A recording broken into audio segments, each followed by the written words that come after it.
Hello everybody, my name is Lakin. Welcome to Shonen This Week. I'm very excited to rank this week.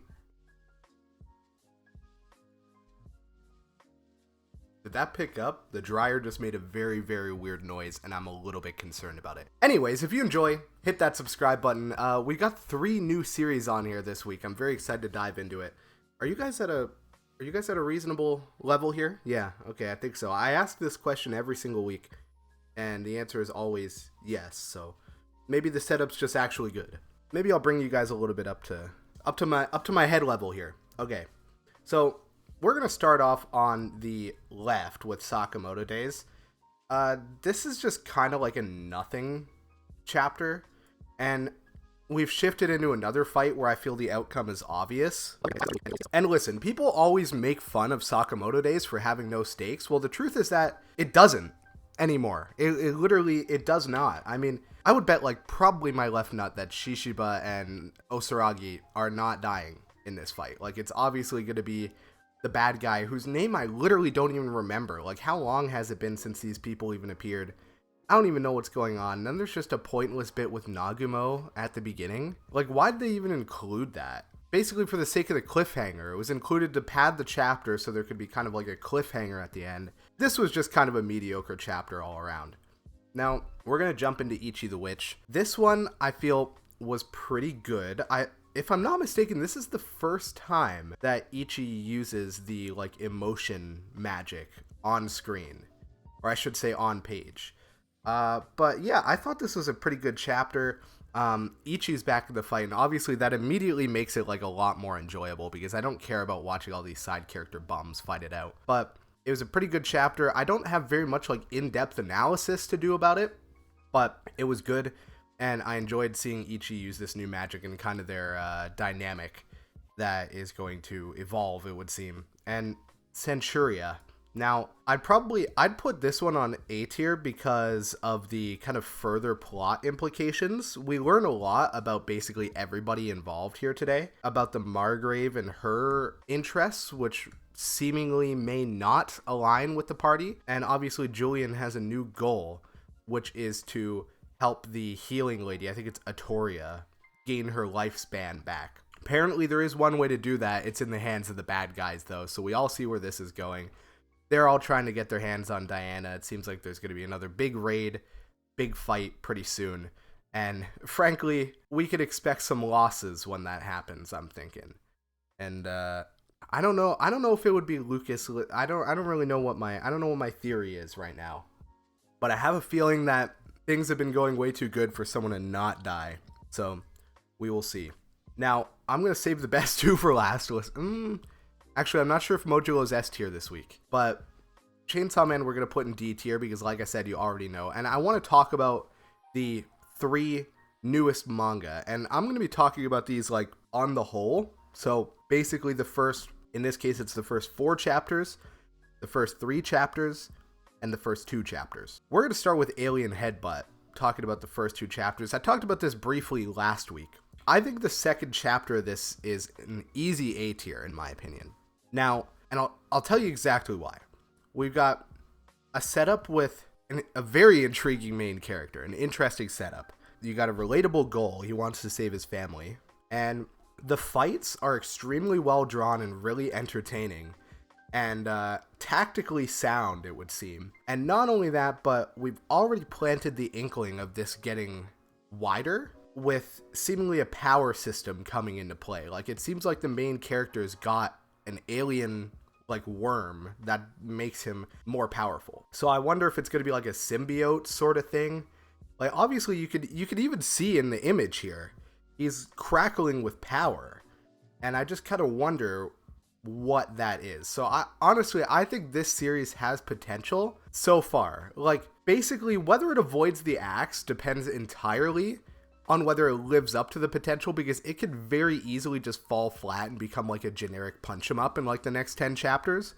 And if it avoids that and it builds on the uniqueness it's already got going, I see a very strong future for this one. Now, let's talk about Underdoctor. First of all, I think the chapter this week was a B tier, but I actually think this story is pretty intriguing. It's a little like Sakamoto Days if Sakamoto was a doctor. So this guy got so good at killing people that he decided he should use his knowledge of killing people to save people instead.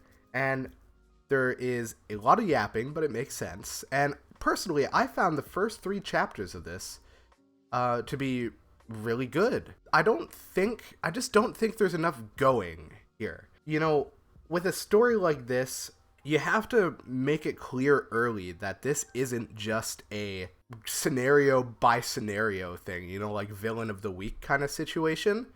Underdoctor's had 4 chapters. We don't really know anything about the kind of larger world here. We don't have any semblance of where this is going, who the villain is, right? And I feel like for a series like this, that's it's pretty important. It's pretty important to establish an overarching villain or like a goal early, so you actually have something to care about. Like if you look, literally every single manga on this list does it. Even if the main villain is not introduced immediately, you have a goal, you have a villain or someone to fight. There's some sort of motive.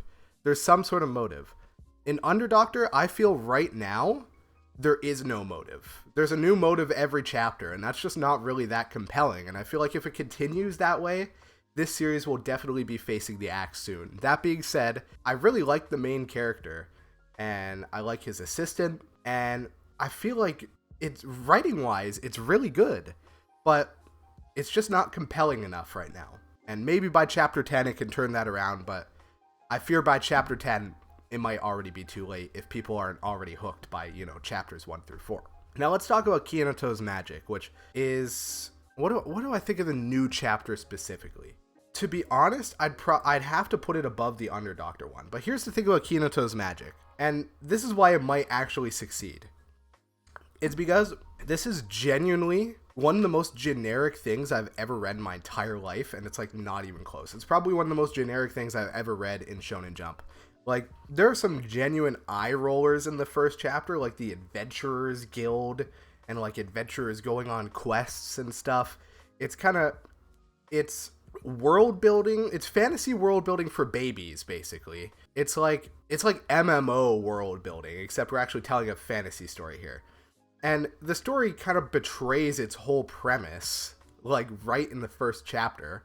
They spend a lot of the chapter trying to convince you that Kinato is a helpless healer, and that his dream of being an adventurer is just that, it's a pipe dream, and it's going to be very difficult for him to do that with the magic he has. And then at the end of the chapter, it basically blatantly reveals that, frankly, this is probably one of the most overpowered magics in, like, the entire verse. Like, the character one-taps a dragon with his magic in the first chapter. And then in the second chapter, they have the gall to give him the lowest adventurer's rank, because if we didn't see what he just did last time, there's literally no secret here. We know this guy's overpowered. There's literally nowhere to go from here, I feel.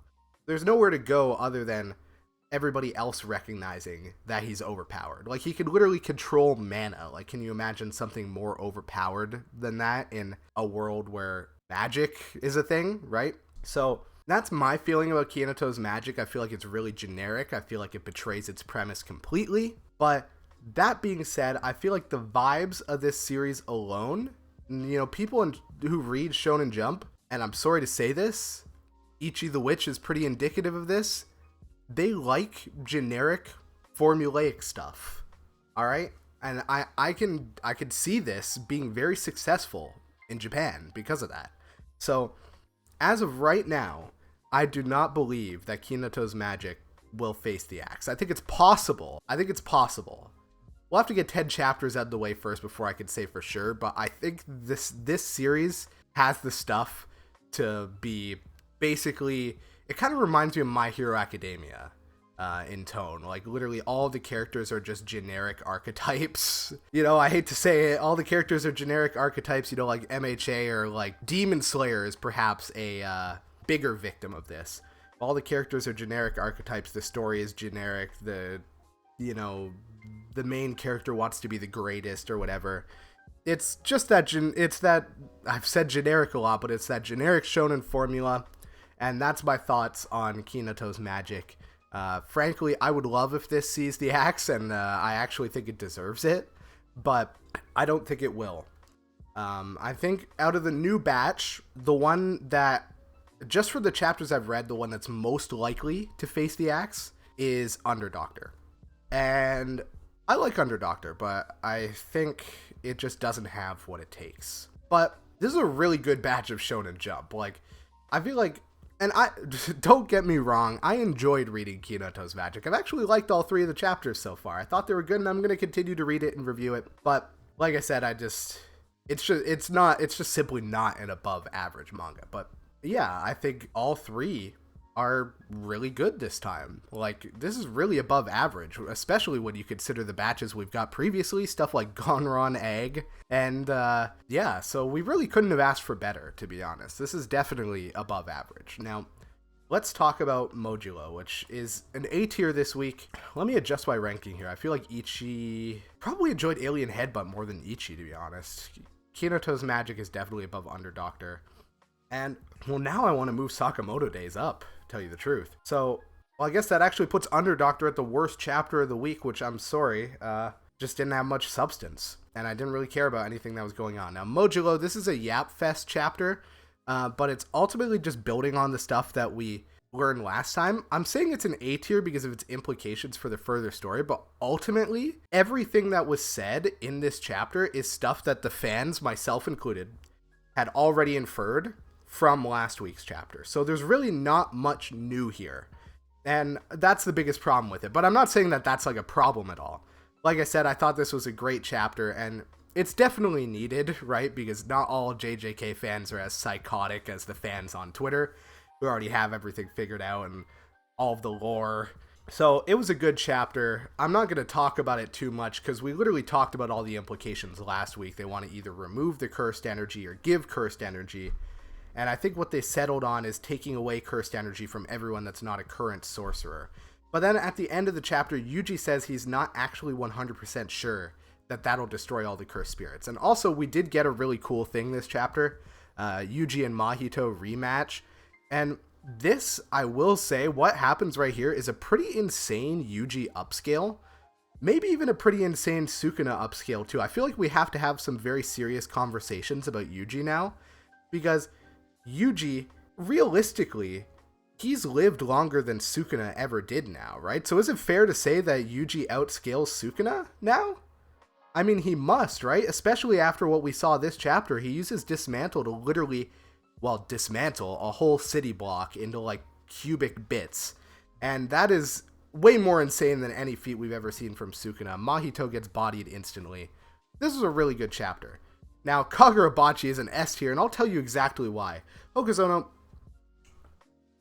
what the fuck is this? End of part 1? Are we for real? Oh my god, I cannot describe how ecstatic I felt reading that. End of part 1.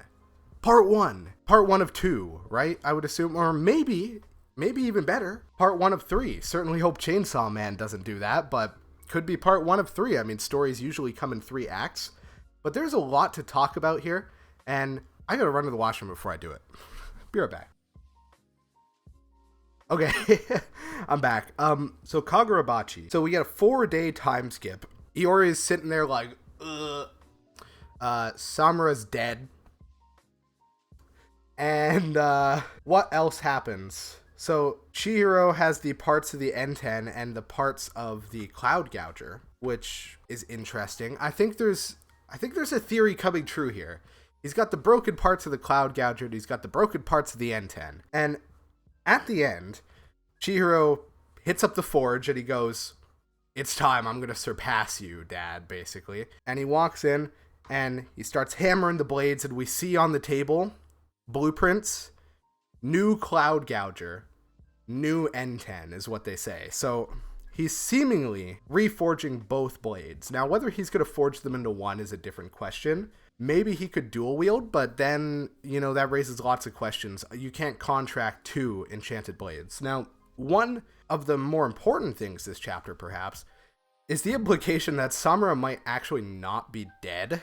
Now, I don't have a problem with this per se, and I'll explain why. So, Iori has Tobimune. It seems like she's definitely going to contract it, but as people speculated last week, people definitely thought they were bullshitting, but it turns out those people were right. Samura turned to ash, and well, what does a phoenix do? Comes back from the ash. And Chihiro literally says, I watched the Tobimune use black energy, and if we could use that again, it might be possible to revive Samura. Well, I'll tell you why this is a good thing, okay? I'll tell you why. We know we're getting Iori Mune, so what would you prefer? Would you prefer if Iori was on the exact same generic quest of revenge that Chihiro is, or would you prefer that her quest is something more interesting, maybe even a direct foil to Chihiro, like saving her father?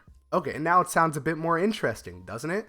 That's exactly what's going to happen. She's going to take up the Tobimune, and she's going to go on a quest to basically get better and save her father. It directly foils Chihiro, gives them an excuse to work together still. She needs to work until she can access the Tobimune's true realm and learn how to burn the black flames. And the end of the story is going to be her bringing Samura back, and they will get their happy ending. I mean, listen, I'm a fan of Samura being dead, personally.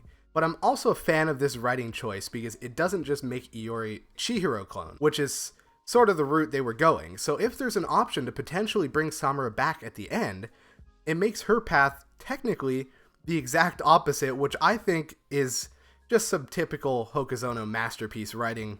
Absolute cinema. No notes. But I know there are a lot of people complaining about this. That's my explanation as to why I think it is good. Now, I'm giving this Kagurabachi chapter an S tier because part 1 and the implications for this on the future reforging the blade. Is it going to be 2? Is it going to be 1? Either way, Chihiro's fighting style is about to change. Now, I am on chapter 950 of One Piece. I'm off school for this next week. There is a chance I will be covering One Piece starting next Sunday. Listen, I'm not going to make any promises, but there is a chance. If you enjoyed, make sure to hit that subscribe button, drop a like, comment down below, all that good stuff, and I will see you next time. Ciao.